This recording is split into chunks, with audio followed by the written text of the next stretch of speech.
সেই বাড়ির নতুন বউ, এই সন্ধ্যাবেলা তুমি গ্রামের বাড়িতে ঘুরে বেড়াইতেছো, গ্রামের মানুষ দেখি তোমার কি করবো? হ্যাঁ মানুষ খালামা ভ্যান পাইনি তো, যার কারণে আসতে একটু দেরি হয়ে গেছে। ওর কোনো দোষ নাই। হইছে বউ খারাপ আসছো কেন? দেখছো না কতগুলি মেহমান আসছে, ঘরে যা যা আছে সুন্দর করে রান্না বান্না করো। যাও আপনারা গিয়ে বসেন, আমি রান্না করতেছি। সীমা আসো, আমার সাথে আসো। তুই বল। না আমি পরে খাবো। পরে খাবার খান, চেয়ার তো খালি আছে। বউটা জানি কেমন লাগলো আমার কাছে, একটু বেয়াদব টাইপের। দেও না, সবাই মাঝখানে খাইতে বসে গেল, বাবা কিছু শিখাই দেয়নি। এত হাসারা দিলে কিন্তু হইব না, একটু সবসময় টাইট দিয়ে রাখবা। সীমা, আমার হাতটা একটু কাইটা গেছে, তুমি তোমার পেঁয়াজটা কাইটা দাও। সীমা, তুই পেঁয়াজ কাটতেছিস কেন? আমার না জিগাইয়া তোমার বউরে জিগাও। কি ব্যাপার বৌমা, তুমি ওরে দিয়ে পেঁয়াজ কাটাচ্ছ কেন? আমার আমি একটু সীমারে বলছি পেঁয়াজটা কাটতে, আমার আসলে পেঁয়াজ কাটতে গিয়ে হাত কেটে গেছে তো। তুমি পেঁয়াজ কাটতে গিয়া হাত কেটে ফেলাইছো নাকি ইচ্ছা করে হাতটা কাটছো?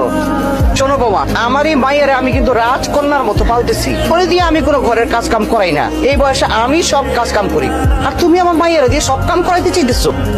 ওরে দিয়া তুমি আর কোনোদিন কোনো কাম করাইবে না, খবরদার কিন্তু।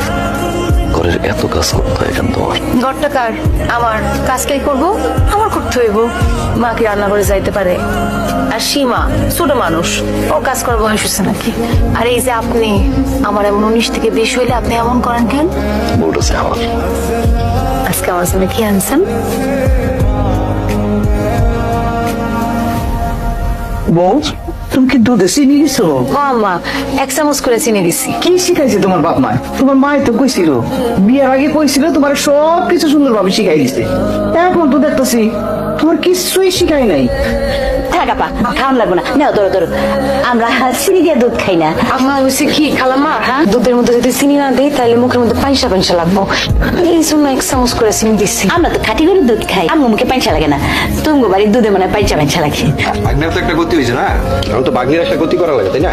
হ্যাঁ বাকি তো গতি করা নাই, ভালো ছেলে তো পাচ্ছি না। দেখ ভালো ছেলে দেখ। আসলে আমার ছেলে তো খুব অল্প সময়ের জন্য বাড়িতে আসছে, 2-1 মধ্যে বিয়েটা দিলেই ভালো হয়। হ্যাঁ আমি রাজি। মামা আর আব্বা মিলা যে লিস্টটা করবে, তো মোটামুটি ভালোই মানুষজন, স্বর্ণ আর সবকিছু মিলাইয়া খরচ এত টাকা তো মনে হয় আমার কাছে নাই। এখন তো টাকা তোর থাকবোই না, আমি তোরে জন্ম দিছি না, আমি খুব ভালো করে জানি তোর টাকা কই যায়। আর এখন থাকলেও তুই টাকা দিবি না, টাকা দিলেই তো সব টাকা খরচ হয়ে যাবে, তখন তো আর তার পিছনে খরচ করতে পারবি না। কি পানি পড়া খাওয়াইছে আল্লাহই জানে, দাঁড়াইতে গুলে দাঁড়ায় যায় আর বইতে গুলে বইয়ে যায়।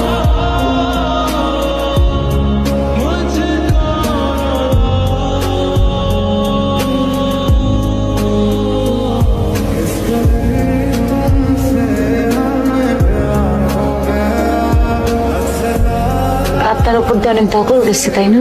আমার উপর দিয়ে কইয়া, এও তো তোমার উপর দিয়ে এতগুলা মানুষ দেখাশোনা করা।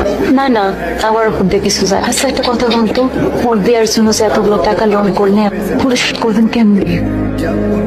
এই আল্লাহ বস, ট্রেনে তোমার চিন্তা করতে কিসে? কিছু না কি একটা জাহান্নামের মধ্যে রাখছি আমি তোমারে। জাহান্নামে থাকার পরেও সারাদিন কাজ করার পর একটা জামাই যখন তার বউর সামনে এসে একটা হাসি দেয়, তখন প্রত্যেকটা বউ সেই জাহান্নামের মধ্যে জান্নাত খুঁজে পায়। আপনি আমার জান্নাত। মেয়াগো বিয়ার পরে বাপের বাড়ি হয়ে যায় পরের বাড়ি, আর শ্বশুর বাড়ি হয়ে যায় নিজের বাড়ি। কথাটা মনে রেখো। এই যে দুইজন মানুষ দেখতেছো, এগোরে দেখা রাখবা, সারাক্ষণ এদের সাথে থাকবা, খেয়াল রাখবা। পানিটা চাওনের আগে পানির গ্লাস নিয়ে খাটের সামনে খাওয়া থাকবা, বুঝছো? আচ্ছা কথাটা মনে থাকে যেন। আচ্ছা ঠিক আছে, গেলাম। চলো আসসালামু আলাইকুম। গেলাম, ঠিক মতো থাইকো। চলো। এই যে তোমার বাপ মা না হয় তোমার কাজ কাম কিছুই শিখায়নি, তাই বলি কি তোমার একটু আদব কায়দাও শিখাইয়া পাঠাইতে পারতো না? এই যে তোমার খালার শাশুড়ি, তারে তুমি পায়ে হাত দিয়ে সালাম করবা না? তোর খালুর শ্বশুর, তারেও তো তুমি সুন্দর করে পায়ে হাত দিয়ে একটা সালাম করতে পারতা। আম্মা আমি ঘরে একবার পাশ হয়ে সালাম করছিলাম, এই জন্য। থামো, তুমি তো মাথায় কাপড়ও দিলা না, মাথায় সুন্দর করে কাপড় দিয়ে কথা কইবে না তুমি? হ্যাঁ যাও।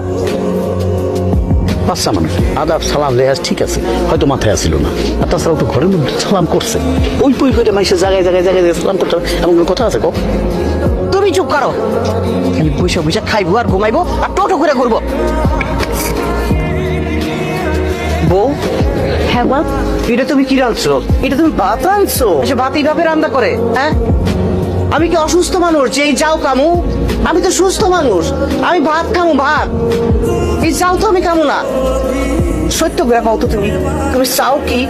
তুমি কি চাইতেছো দিনের পর দিন আমরা অত্যাচার বইরা যাইবা, আর সেই অত্যাচারে আমরা বাড়ি ছেড়ে চলে যাবো গা? তুমি তোমার স্বামীরে নিয়ে আলাদা হয়ে থাকবা?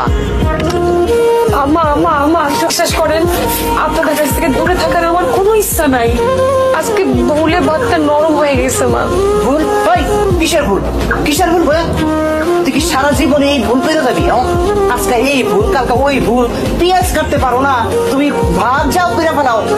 এইভাবে কি সারা জীবন যাইব? হ্যাঁ, তোমার মা তোমার কিছু শিখায় নাই? আপনিও তো আপনার মায়ের কিছু শেখার নাই। জামাই, তুমি ব্যাগটা এইভাবে ফেলাইলা কেন? কেন ফেলাইছে আপনার মায়ের? জিগান জিগান, কি বানাইছেন আমার বাড়ি? কি শিখা বানাইছেন?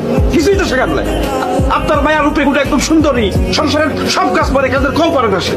সামান্য ভাতের মার গলাইতে পারে না সে, ঘর ঝাড়ু দিতে পারে না সে, ভাত টানতে পারে না, রান্না করে সে মুখে দেয় নাই। আপনার মায়েরে আপনার কাছে রেখে গেলাম, হাতে কলমে সংসারের সব কাজ শিখাইবেন। যদি শিখাইতে পারেন তাহলে আমার বাড়িতে পাঠাইবেন, আর যদি না পারেন এই বাইরে আপনি আমার বাড়িতে পাঠাইবেন না, কথাটা বলে রাখবেন।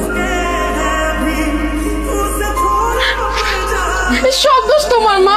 তোমার সাথে যখনই কাজ করতে যাইতাম তুমি আমার দিয়ে কোনো কাজ করাইতা না। সারা জীবন আমার রাজকন্যা কইরা কইরা মাথায় তুলা বয় বয় খাওয়াইছো, কোনো কাজ শিখাও নাই আমারে। আমার খুশি তুমি? Wow, how you tell me I'm just